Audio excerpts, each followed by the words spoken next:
Hi, I'm Kenny Melvin, co-founder of the Richmond Observer. Welcome to our first edition of Live at 5. We're excited for you to tune in tonight, and we hope you'll enjoy this first edition. Thank you to the community for all your support of the Richmond Observer and Live at 5, our flagship nightly news program. We hope you'll enjoy the show.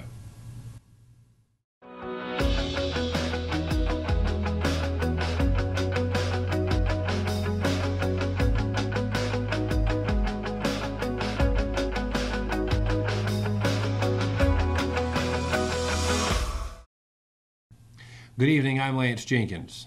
And I'm Kelsey Rushing. And this is the series premiere of the Richmond Observer's flagship nightly news program, Live at 5, the first televised nightly news program in the history of Richmond County. Every weeknight at 5 p.m., you'll be able to tune in to another edition of the show on richmondobserver.com, the Richmond Observer iPhone Android app, and on the Richmond Observer's YouTube channel. Now for tonight's top story. The Richmond Observer named one of its regular contributors as its new managing editor today. Kyle Pillar, an 8th grade teacher at Ellerby Middle School and an integral part of the Richmond Observer's early success, has taken the helm of the newsroom effective this morning. Pillar is a native in Pennsylvania, where he attended college and worked previously for several publications, including the Penn, Indiana Gazette, and most notably the Pittsburgh Tribune Review. He is the second executive team hire made by the Observer in the last 7 days, preceded by Russell Parker, who was hired last week to become the executive producer of this show as well as the entire video programming division. And now joining us live in the newsroom is the new managing editor, Kyle Pillar. Kyle, great to have you on the set today. Thank you so much for having me, Lance. No, we're glad to. And obviously this is a big deal. You're the new managing editor of the Richmond Observer. What does that mean to you? Well, first I want to thank you and Kenny Melvin and the Observer for giving me this opportunity, and also a big thank you to the community for all their support. But it is a tremendous honor.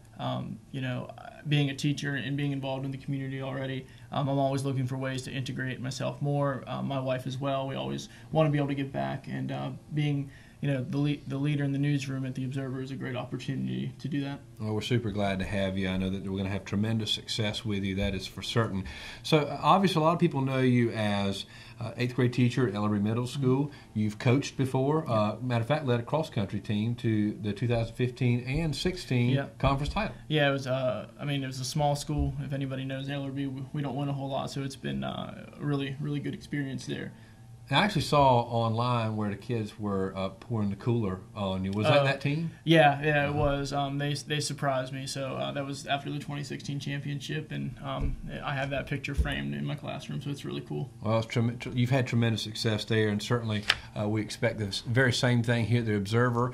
Kyle, obviously an integral part of the first 30 days of this project. Kyle, tell us a little bit about you. I mean, everybody knows you as a new managing editor now. The news is out. You've had tremendous success as a teacher and a coach, but tell us about you. What do you like to do for fun? Are you married? My wife and I, we've been married. Her name's Jordan. She's a 7th grade math teacher at Rockingham Middle School, and we've been married for about 10 months. We're originally from South Central Pennsylvania, a town called Chambersburg, not far from Gettysburg. But as far as I go, I'm pretty laid back. I enjoy golfing. I enjoy reading, so I'm a big book nerd, hence the English teacher. But I'm actively involved in the community. I play kickball, adult soccer, church league basketball. So like I said earlier, I try to integrate myself in the community. But other than that, I also like to give back and to volunteer my time to the community. Well, I'm actually in the same kickball league as you, yeah. And I don't think we're faring as well as your team, that's for certain. But nonetheless, because you don't have me. That must be it. We certainly try. If the Rockingham Police Department is listening, by the way, just appreciate you guys letting me be a part of your team. So let's get back to you now. One of the things I want to ask you is, obviously it's a big deal, and you are a tremendous asset to the company, and I think the community is really going to get what you said, the news they deserve, right, through you being a part of this project. What are some of the plans you have with bringing the Observer to the next level? Well, I think it really starts with integrity. I think that Richmond County and its citizens deserve news that's real, news that's true, and I think by integrating integrity into my staff and also having competent reporters, that's something that this area has missed out on. And I think that with my knowledge and my experience, we can bring that to the table. And with us being digital and online, I think that reaches a lot more people. So my plans are to really utilize Facebook, Instagram, Twitter, social media platforms to really get the news out there, not maybe just to people in Richmond County, but people who may live in other states or may have family from here, but also getting our news. And like the angle that we go for with the Observer is positive news. And so what I want to do is to take that to the next level is more human interest stories, continue that track of positive news, but sometimes news isn't always great, and so I think balancing the good and the bad will help the Observer grow and really develop as a newspaper. Cal Pillar, always a pleasure to have you on set, the new managing editor of the Richmond Observer. Cal, thanks for joining us today. Thank you, Lance.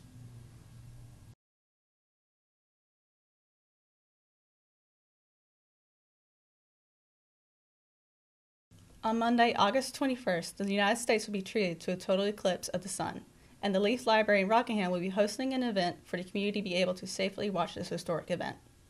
There is safety to be involved in this, and we don't want anybody to get hurt, or, we want to take all the precautions that we need to make this a safe event. The Total Eclipse event will begin at 10 a.m. and will feature a Star Wars movie along with food and ice cream, activities for the kids, and community awareness activities. A food vendor will be on the site to provide food and ice cream. An educational and safety presentation will take place at 12:30 p.m. in preparation for the eclipse viewing. The viewing of the total eclipse will follow soon thereafter.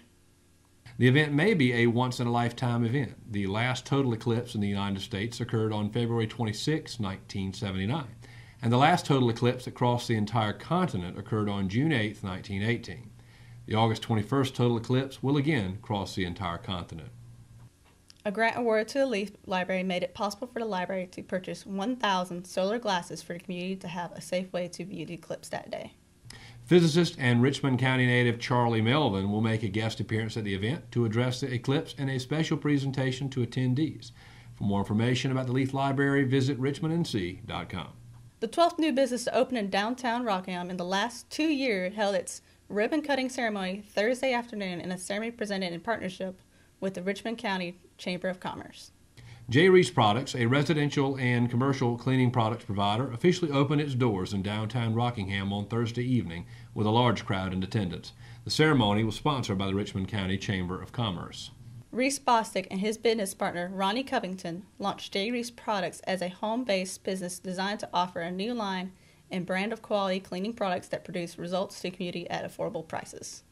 We spoke to Reese Bostic today. We have, for home use, we have the detergents that are, or the multipurpose cleaners that are not as strong as the commercial products. So we have, for example, the bleach we have, it's heavy bleaches, or 8%.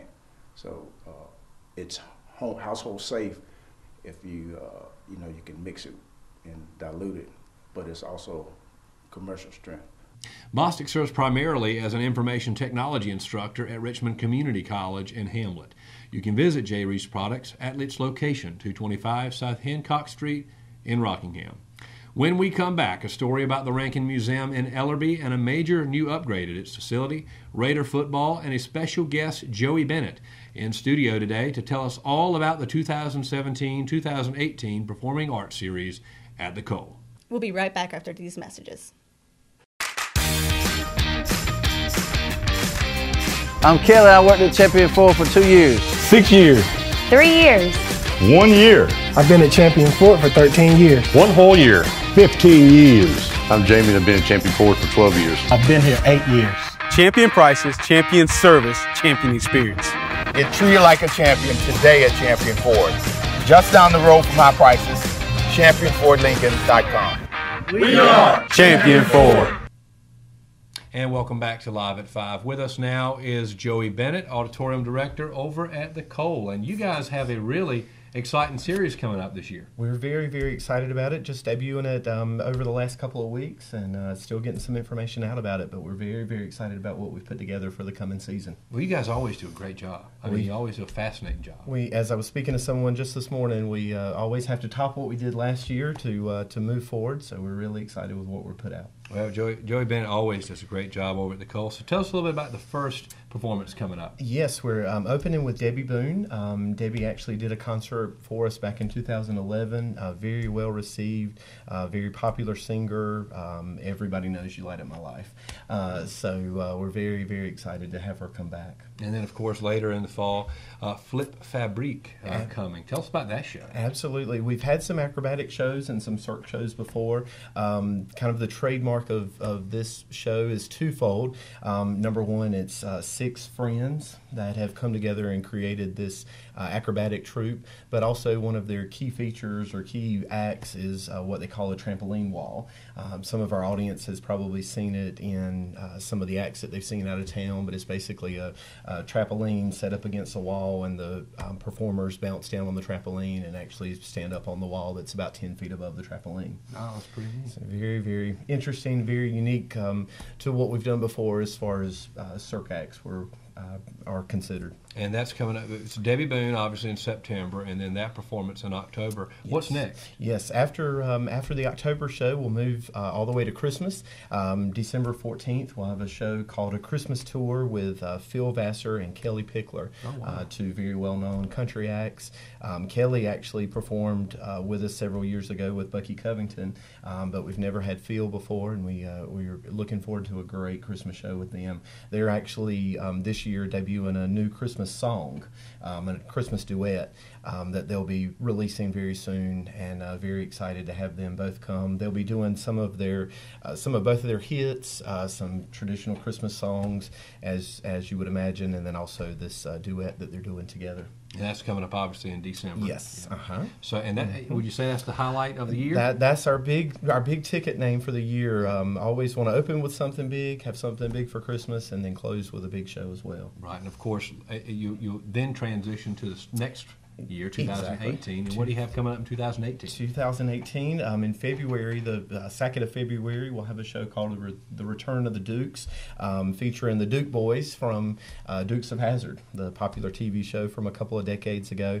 The two stars, Tom Wopat and John Snyder, have both gone on to have extensive movie careers and careers on Broadway and in a lot of different shows. So they'll be coming to do some singing and probably tell some stories about the TV show as well. Of course, yeah, everybody knows the Dukes of Hazzard. Yeah. Absolutely. So that should be a lot of fun. And then really neat thing coming up later on, and that is the Moscow Festival Ballet. Yes, on Wednesday, March 14th, we're bringing a ballet back. We bought the Nutcracker in last year and was very well received, especially with our local dance troupes, local dance companies. So we're very excited to bring them back, a show that will be good for both young audiences and the older audiences. They'll be performing Cinderella. Oh, wow. Everybody's going to love that. Everybody Absolutely. loves Cinderella. And then, of course, what's the last performance this year? The last show that we're closing out with is our big Broadway show for the year, $1 Million Quartet. It's a show that recreates a moment in music history where Johnny Cash, Carl Perkins, Jerry Lee Lewis, and Elvis Presley were actually in a recording studio together. Oh, wow. And some kind of behind-the-scenes look at exactly what happened when Sun Records got them all in the same room and created some music history. You know, Elvis Presley, obviously one of the most renowned musicians of all time, died on August the 16th, and that is the day my wife was born. Yeah. Interesting. So she's an Elvis fan naturally. But, has to be. So you guys have a big series coming up this year. How do you get tickets? We have a couple of different ways you can get tickets. The recommended way, the best way, best value is to purchase season tickets. Mm-hmm. Our season ticket holders from last year have an opportunity to renew their tickets, and then also we'll take in folks that didn't have tickets for last year. Mm-hmm. And then once that process is through, there'll be an opportunity to buy individual show tickets. The price is a little bit more, but it's still a great value. But our season tickets are kind of our trademark and usually sell really, really well for us. But not sold out. Even if you haven't had season tickets in the past, there's an opportunity to purchase season tickets new for this year. Excellent, excellent. And do you get them at the Cole or do you go online? You come to the Cole or give us a call. What we're doing right now is our season ticket holders will be getting a packet from us in the next couple of days, and they'll have an opportunity to look look the information over. Folks that didn't have season tickets last year can call the Cole. We'll send them a packet out so they can review the shows, review the information, take a look at the dates and all, and then they'll be able to tell us if they're interested in season tickets or individual or just individual show tickets. Well, that sounds great, Joey. Always, it's a pleasure. Always a pleasure talking to you, and it's certainly a pleasure to have you here on the first episode of Live at 5. Absolutely. Well, we're glad to partner with the Richmond Observer. The community college is a big supporter, of course, of the Observer and an advertiser. So we're very glad to have this opportunity, especially this close to the announcement of our season. Really, really excited to bring this to our community, but also to bring this to the Richmond Observer. Excellent. And one more question for you. If people want to go and look at more information about what you talked about tonight, where do they go? Yes, come to the college website is the best way, 24 hours a day, richmondcc.edu, or we also have a Facebook page for the college, for the Cole and the college, but richmondcc.edu is the best place. Well, that's an excellent performing arts series coming up this year at the Cole Auditorium. Joey, always a pleasure. Absolutely. Thank you. Thank you for having me.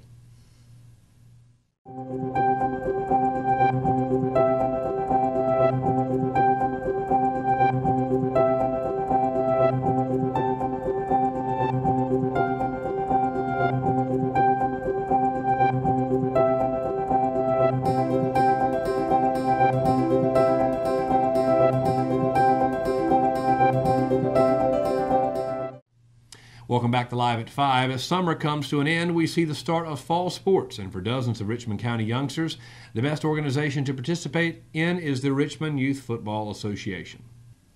The Baby Raiders, which is a part of the Amateur Athletic Union, are designated as a feeder program for the Richmond Senior High football. Roughly a dozen certified coaches hope to develop rising athletes to meet and understand the skills and expectations required to play at the high school level. Though they didn't win the championship last season, they did establish a winning reputation and will start the 2017 season as the number 3 ranked team in the state. RYFA will be hosting a barbecue plate fundraiser on Thursday, August 24th. Smoking Ain't Easy, an award-winning barbecue team, will be cooking the barbecue, which has been donated by Smithfields. Orders can be picked up at the Shack, located at 2206 Fayetteville Road in Rockingham. For deliveries, call 716-359-5867. All proceeds will benefit RYFA. The Rankin Museum in Ellerbe recently built a new 14-foot tall flume structure that was made possible by a $25,000 grant from the state of North Carolina. The flume makes the geology dig experience at the museum significantly better for local children. Senator Tom McInnes has been cited as being instrumental in making this project happen. And that's all for tonight's news. It was an absolute pleasure doing the first episode with you, Kelsey. You too. I'm glad to be here. Honestly, I'm very excited to see how it all turns out in the end. Yeah, it was fantastic. It was fantastic. Well, folks, I want to remind everybody to join us every night, Monday through Friday, right here on RichmondObserver.com and on the Richmond Observer iPhone and Android app. And specifically want to send a message to every community tonight in Richmond County, from Norman, Ellerbe, Rockingham, Cordova, Dobbin Heights, Hamlet, Marston, Hoffman, and Robberdale. This is your news, Richmond County's nightly news. And we are honored here at the Richmond Observer to bring that news to you every night as the first nightly news program in the history of your county. God bless, and we'll see you tomorrow night at 5 for another edition of Live at 5.